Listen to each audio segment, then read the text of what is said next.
ঘটনাটা ঘটল রাত 11টার সময়। কলকাতা থেকে দেশে যাচ্ছি। দেশ বলতে যেখানে আমি জন্মেছি। কলকাতা থেকে ট্রেনে যেতে প্রায় 3 ঘন্টা সময় লাগে। সকাল 5টায় একটা ট্রেন আছে, তাতে গেলে মাঝদিয়া রেল স্টেশনে সকাল 8টা সাড়ে 8টা বেজে যায়। স্টেশনে নেমে আরও 5 ক্রোশ হাঁটা, খুব তাড়াতাড়ি হাঁটলেও তাতে সময় লাগে আরও 2 ঘন্টা। তারপর আরেকটা ট্রেন আছে, সেটা ছাড়ে সকাল 9টায়, তারপর দুপুর 2টোয়, তারপর সন্ধ্যা 6টায়। সন্ধ্যে 6টার ট্রেনে গেলে রাত 9টায় পৌঁছতে পারা যায় মাঝদিয়া স্টেশনে, কিন্তু তাতে গেলে বাড়ি পৌঁছতে রাত 11টা বেজে যায় বলে সাধারণত সে ট্রেনে যায় না। তখন আমি কলকাতার একটা মেসে থেকে পড়াশুনো করি। প্রত্যেক শনিবার দুপুর 2টো ট্রেনে দেশে যাই। তাতে সুবিধে খুব, ট্রেনে ভিড়ও কম থাকে আর সন্ধ্যের আগেই বাড়িতে পৌঁছানো যায়। কিন্তু সব সময় সে ট্রেনে যাওয়ার সুবিধে হয় না। লেখাপড়া ছাড়া ফুটবল খেলার নেশা আছে। রবিবার দিনটায় দেশে না কাটিয়ে কলকাতায় বন্ধু বান্ধবদের সাথে কাটাতে বেশ ভালো লাগে। কোনো শনিবার বাড়িতে না গেলে বাবার চিঠি আসে।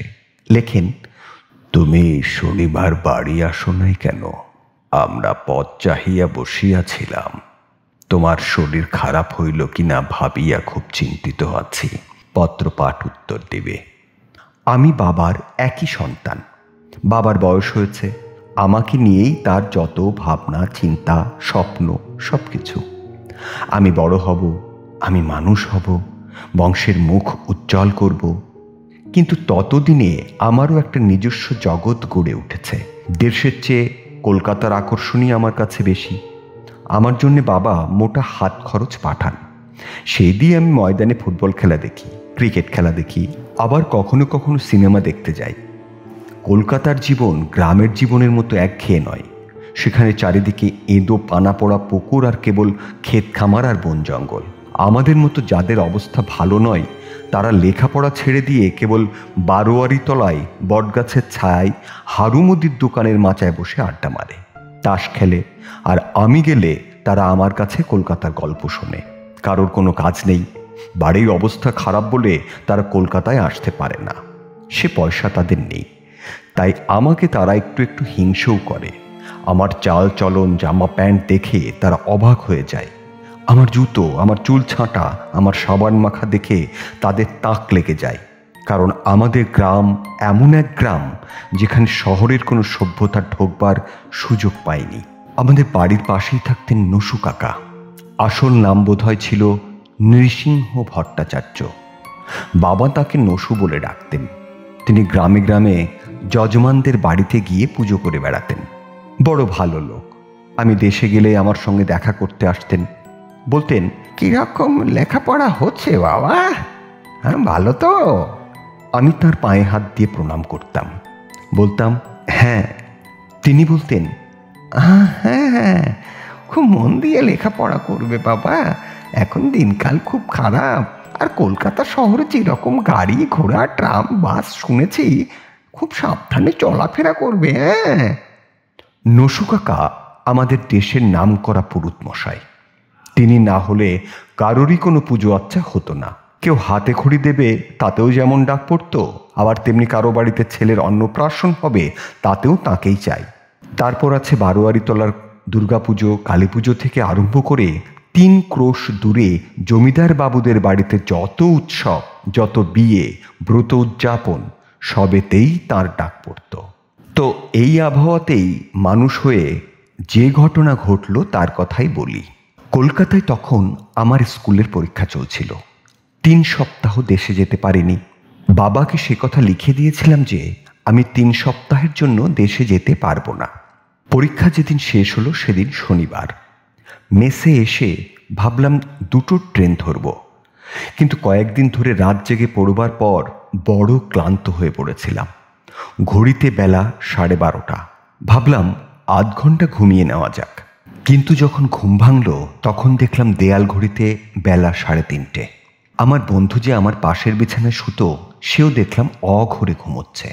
মনে হলো সর্বনাশ, 2টোর গাড়ি তো কখন ছেড়ে দিয়েছে। এরপরে তো সেই সন্ধ্যা 6টার আগে দেশে যাওয়ার আর কোনো গাড়ি নেই। সে গাড়িতে গেলে দেশের বাড়িতে পৌঁছতে সেই রাত 11টা বেজে যাবে।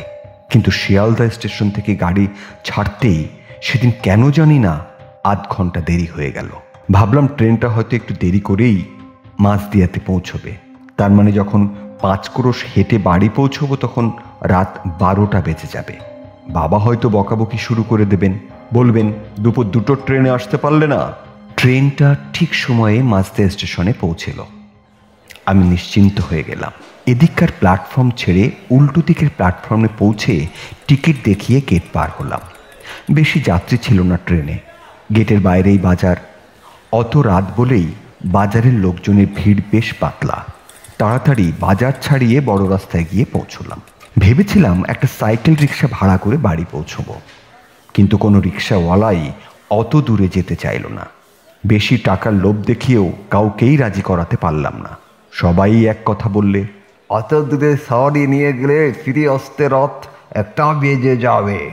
আমি বললাম, আমি তোমাদের ডবল ভাড়া দেব। তবু কেউ যেতে রাজি হলো না। অগত্যা হাঁটতে শুরু করলাম। হাতে অনেক জিনিস ছিল আমার। বাবা কাশির ওষুধ কিনে নিতে লিখেছিলেন। শিয়ালদা স্টেশন পৌঁছবার আগে ওষুধের দোকান থেকে তা কিনে নিয়েছিলাম। মার জন্য নিয়েছিলাম হাজার মলম, মার পায়ে হাজা হয়েছিল। তারপর গামছা কিনেছিলাম একটা বাবার জন্য। আরও অনেক খুচরো খুচরো জিনিস কিনেছিলাম, যা যা বাবা কলকাতা থেকে কিনে নিয়ে যেতে বলেছিলেন। রাস্তা দিয়ে একলা একলা হেঁটে চলেছি। চারিদিকে নিশুতি অন্ধকার। রাতে গ্রামের লোকজন সকাল সকাল ঘুমিয়ে পড়ে, কারণ ভোর ভোর উঠতে হয় সকলকে।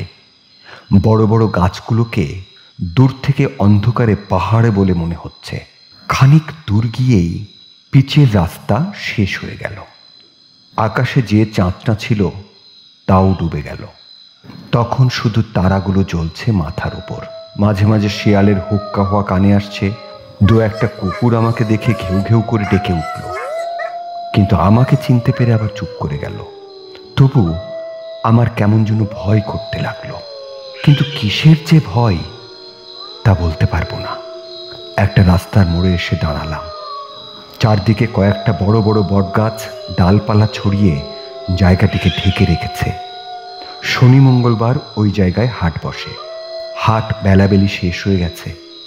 চারদিকে ছোট ছোট দোকান, তারাও দোকানের ঝাঁপ বন্ধ করে তখন যে যার বাড়ি চলে গেছে।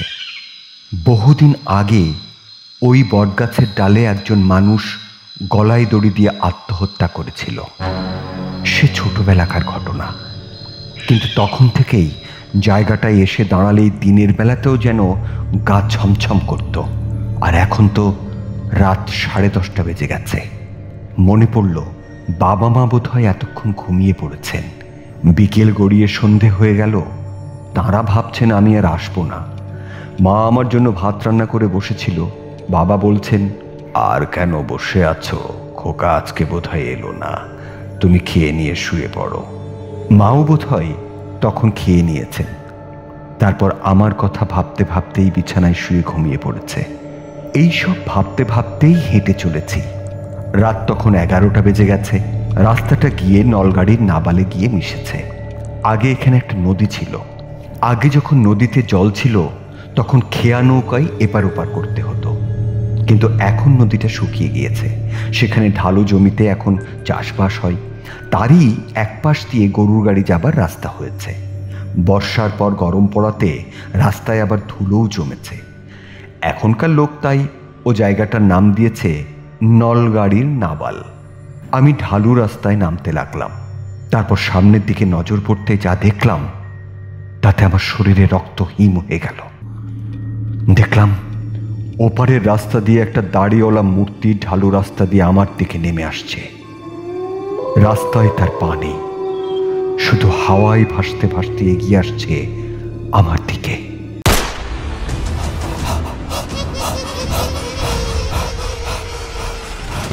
আমার এই রহস্যবাড়ি চ্যানেলটা সাবস্ক্রাইব করে রাখ আর বেল বাটন প্রেস কর, তাতে নোটিফিকেশন পাবি। লাইক কর, শেয়ার কর, কমেন্টস করতে ভুলবি না যেন। দেখলাম ওপারের রাস্তা দিয়ে একটা দাড়িওয়ালা মূর্তি ঢালু রাস্তা দিয়ে আমার দিকে নেমে আসছে। রাস্তায় তার পা নেই, শুধু হাওয়ায় ভাসতে ভাসতে এগিয়ে আসছে আমার দিকে। আমি আর এগোলাম না, এগোতে ভয় করল। ও কি তবে সেই লোকটার মূর্তি যে একদিন বটগাছে গলায় দড়ি দিয়ে মরেছিল? তখন কত লোকের মুখে শুনতে পেতুম যে সে নাকি ওই অঞ্চলে ভূত হয়ে ঘুরে বেড়ায়, কিন্তু আমি নিজের চোখে কখনো তো দেখিনি। হঠাৎ আমাকে লক্ষ্য করে মূর্তিটা কথা বলে উঠল, বললে, কে ওখানে? আমি কি জবাব দেব বুঝতে পারলাম না, শুধু একটু থেমে বললাম, আমি। আমি কে?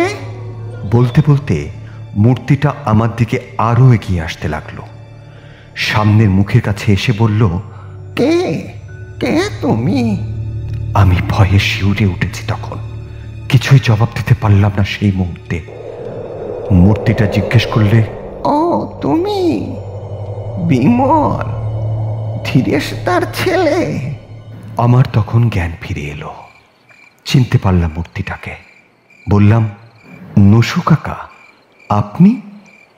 নসু কাকা বললেন, হ্যাঁ আমি। তা তোমার আসতে এত দেরি হলো যে?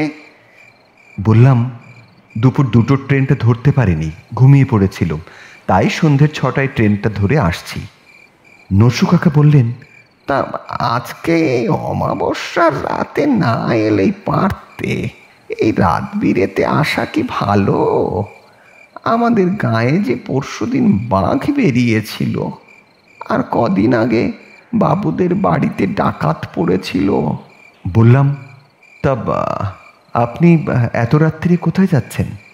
নসু কাকা বললেন, জমিদার বাবুর স্ত্রী হঠাৎ ডেকে পাঠিয়েছেন, তার বড় ছেলের খুব অসুখ, আমাকে সেখানে গিয়ে একটু শান্তি সস্তেন করতে হবে। যত রাতই হোক না কেন আমাকে যেতেই হবে।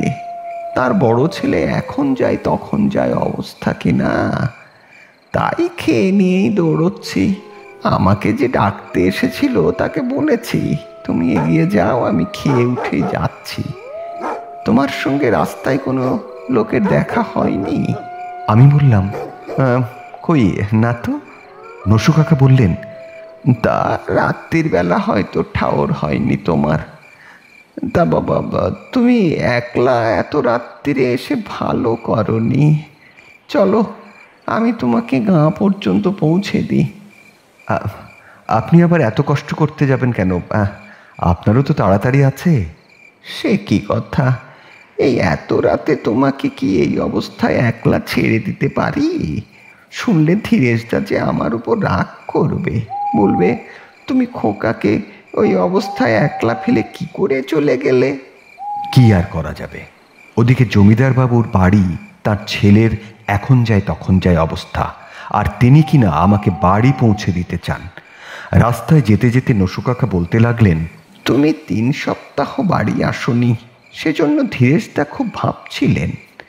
কলকাতায় থাকো তুমি, তোমার বয়স হয়েছে, তোমার যত পড়াশোনায় থাক, সপ্তাহে একদিনের জন্য বাবা মাকে দেখতে আসতে পারো না?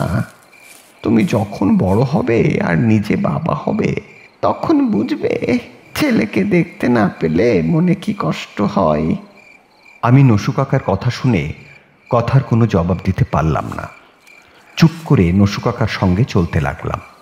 তারপর যখন বাড়ির কাছাকাছি এসেছি তখন নসু কাকা বললেন, ওই দেখো তোমাদের বাড়ি, এবার আর কোনো ভয় নেই, আমি চলি। আমার খুব তাড়া আছে কি না। বলে তিনি চলে গেলেন। আমি আমাদের বাড়ির সদর দরজায় কড়া নেড়ে ডাকতে লাগলাম, বাবা, বাবা, বাবা। বাবা আমার ডাক শুনেই ধড়ফড় করে জেগে উঠেছেন, মাও জেগে উঠেছেন। তাড়াতাড়ি দরজা দিয়ে আমাকে দেখে বললেন, খোকা তুমি এসে গেছো? কোন ট্রেনে এলে? দুপুরের ট্রেনে আসতে পারলে না? বললাম, দুপুরবেলা পরীক্ষা দিয়ে এসে ঘুমিয়ে পড়েছিলাম। তা বলে সন্ধ্যের ট্রেনে আসতে হয়? জানো বাড়ি পৌঁছতে রাত 11টা বেজে যাবে। তবু তাছাড়া গায়ে পরশুদিন বাঘ বেরিয়েছিল, তা জানো? কদিন আগে বাবুদের বাড়ি ডাকাত পড়েছিল। আমি বললাম, আমি তো তা জানতাম না। রাস্তায় দেখা হয়ে গেল নসু কাকার সঙ্গে। তিনিই আমাকে নিজে বাড়ি পর্যন্ত পৌঁছে দিয়ে গেলেন। নসু কাকা? হ্যাঁ, তার সঙ্গে নলগাড়ির নাবালে দেখা হয়ে গেল। তিনি জমিদার বাবুদের বাড়ি যাচ্ছিলেন। তাদের বড় ছেলে মরমর, তাই তিনি শান্তি সস্তেন করতে সেখানে যাচ্ছিলেন।